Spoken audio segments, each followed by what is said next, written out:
This is the chapter 5 overview. And as I said, this chapter focuses on sex and sexuality. So we'll get started.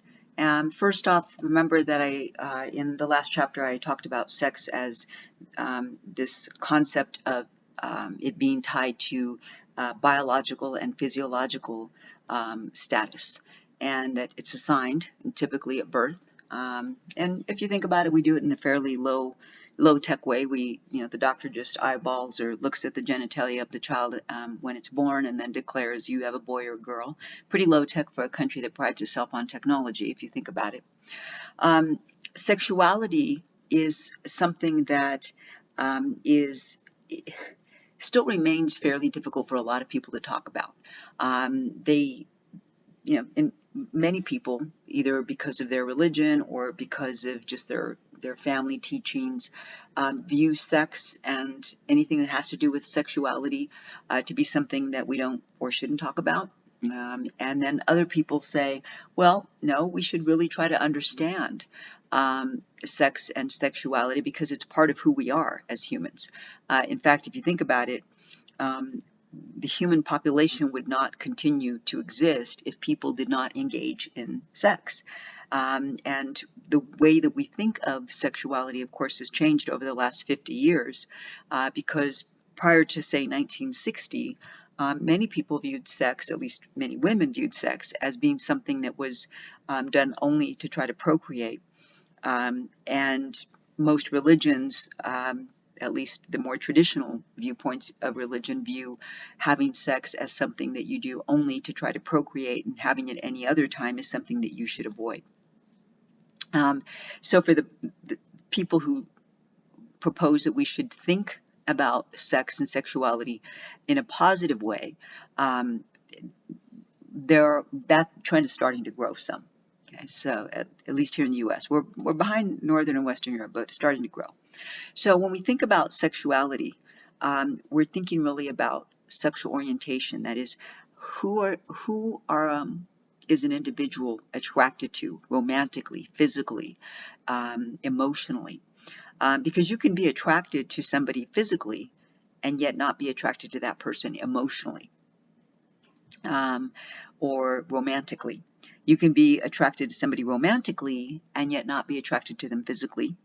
You can be attracted to somebody emotionally, but yet not be attracted to that person romantically or physically. Here's what I mean by that. Attraction that is romantic attraction. That is this idea that a person is attracted romantically, meaning they'd like to do things that are considered part of romance, going to dinner, holding hands, having dates together, etc. On the other hand, emotional attraction is really about how we feel about someone.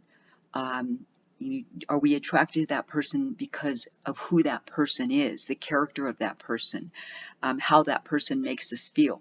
That's the emotional attraction. And then, of course, there is physical attraction. The idea of, are we sexually, physically attracted to that person? Would we like to, at some point, engage in sex with that person?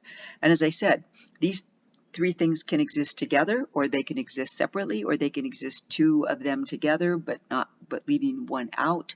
It really just depends on the individuals involved. Of course, in the United States, the vast majority of people identify as heterosexual.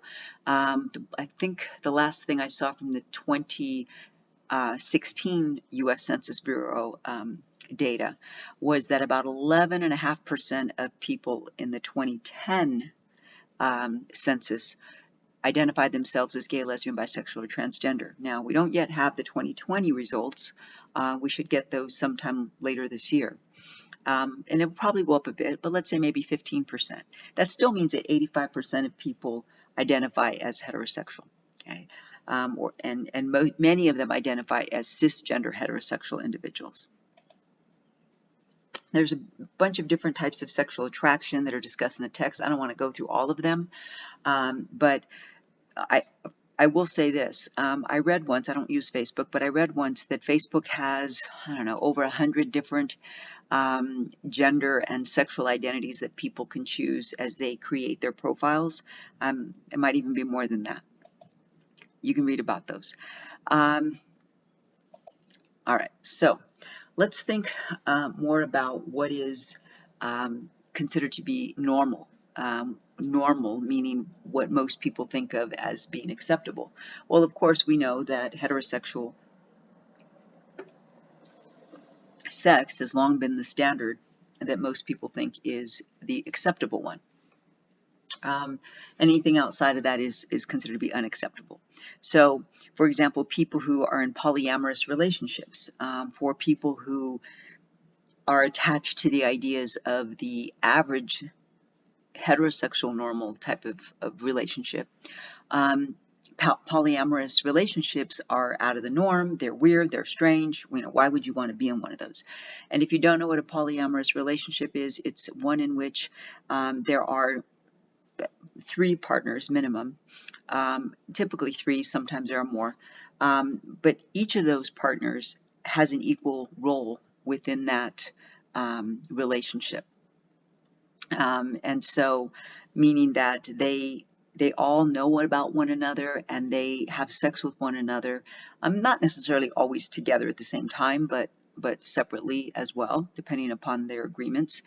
They live together. They may even raise a family together, children together, and that is very odd to a lot of people. They don't understand how anyone could possibly do that.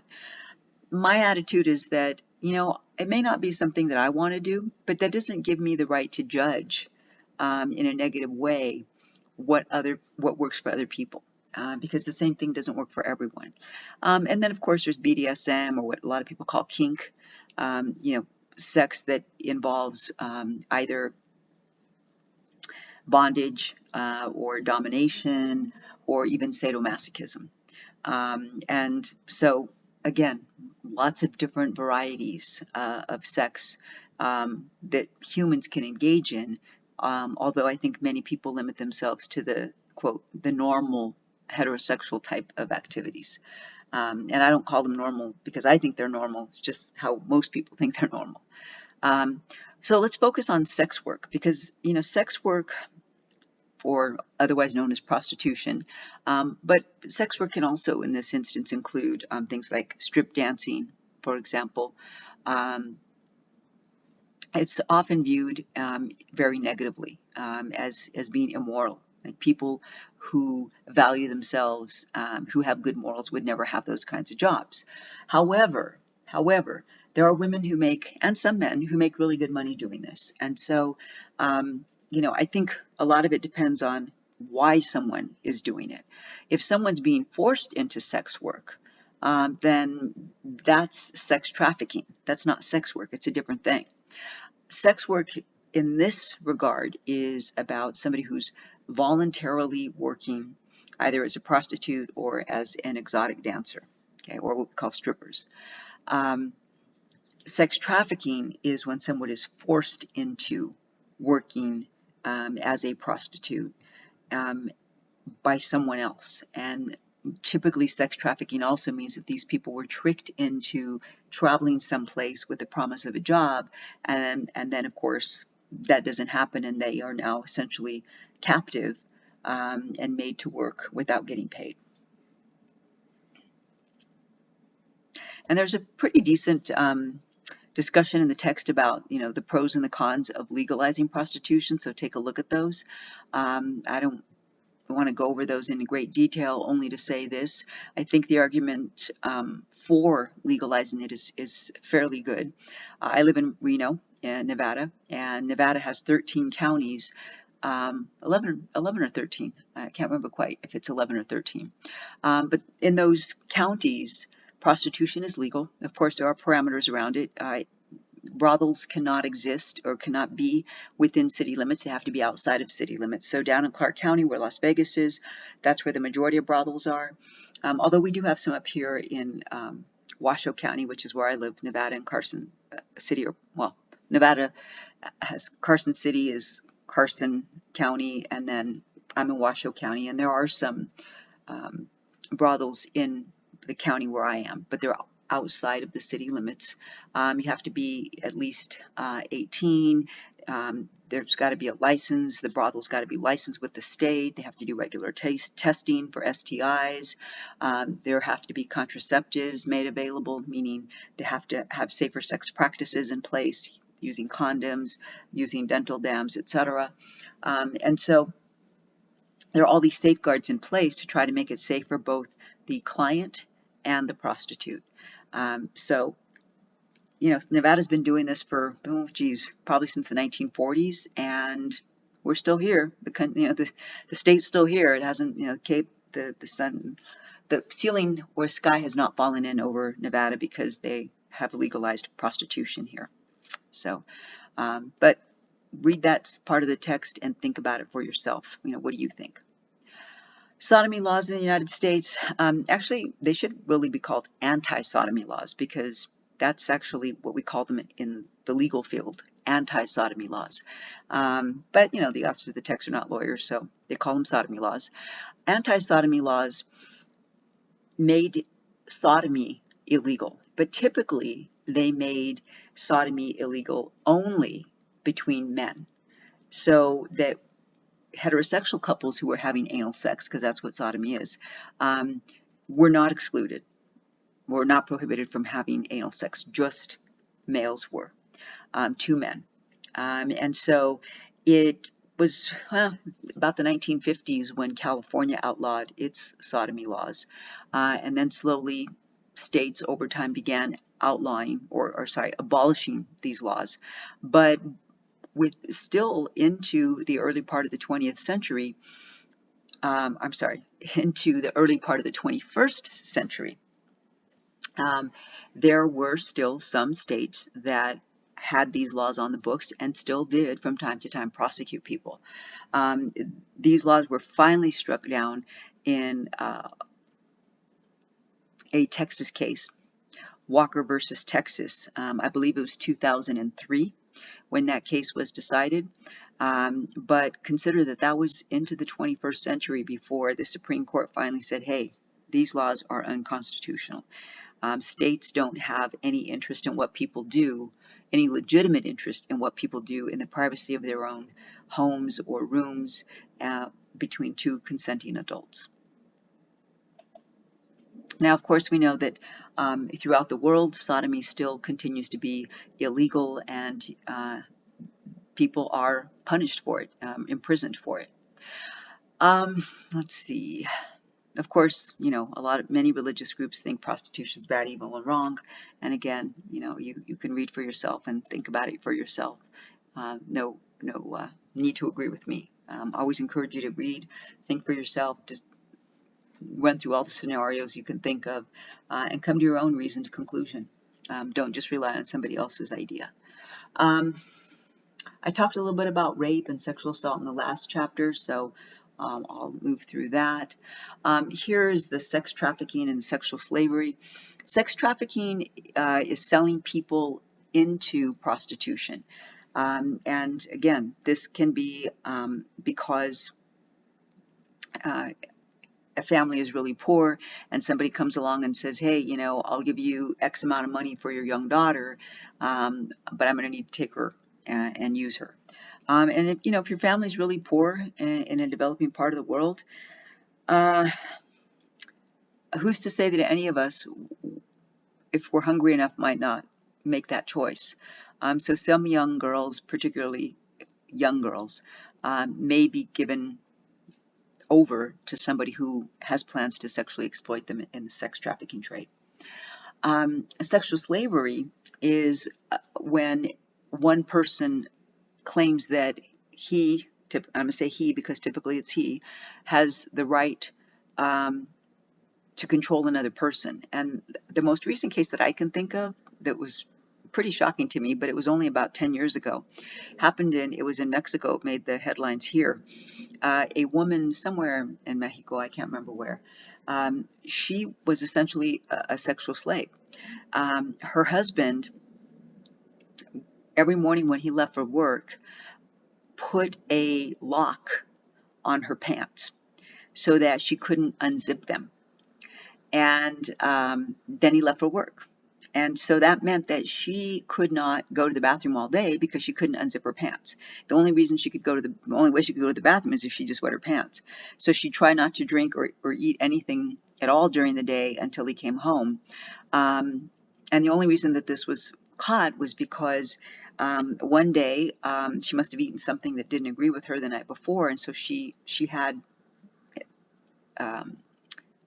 stomach issues and diarrhea, and so she had to go to the bathroom, and so she thought, well, the only way I can get these pants off is if I go to the police. Maybe they'll help me. She did go to the police, and based upon what she told police and how she appeared with soiled pants and the lock on her jeans, her husband was arrested.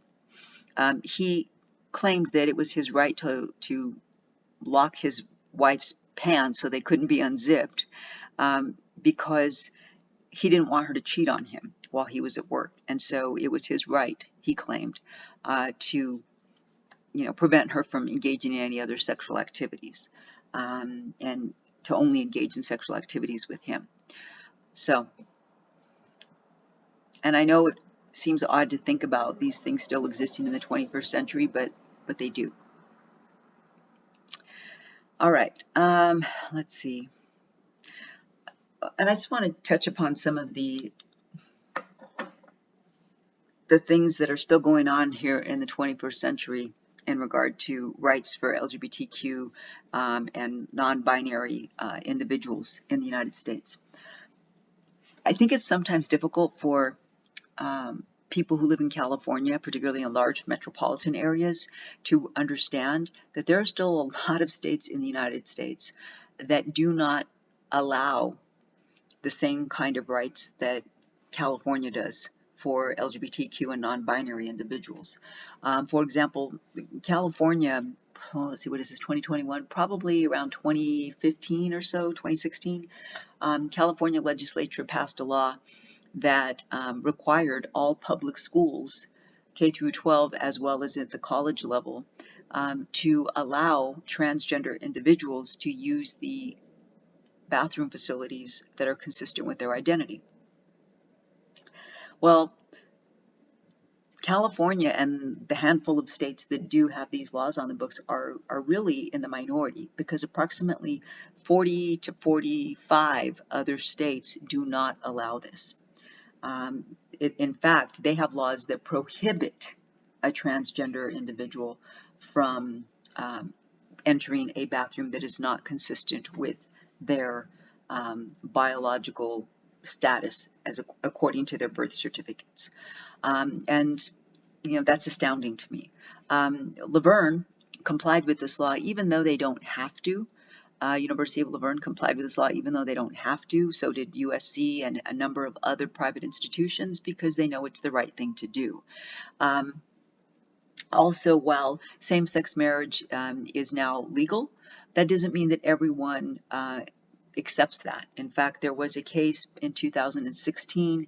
It was the case of a Colorado baker who refused to make a wedding cake for a same-sex couple, gay male couple, who were planning to get married and wanted this baker to make their wedding cake, and he refused to do it on the grounds that making the cake for them would violate his ideas, his religious ideas of what marriage is and what's acceptable in marriage. So, those are just a handful of ways in which some people still are not very accepting of difference in sexual identities and even the different kinds of sex people have. So I'm going to leave it here, and I'll see you for the next chapter.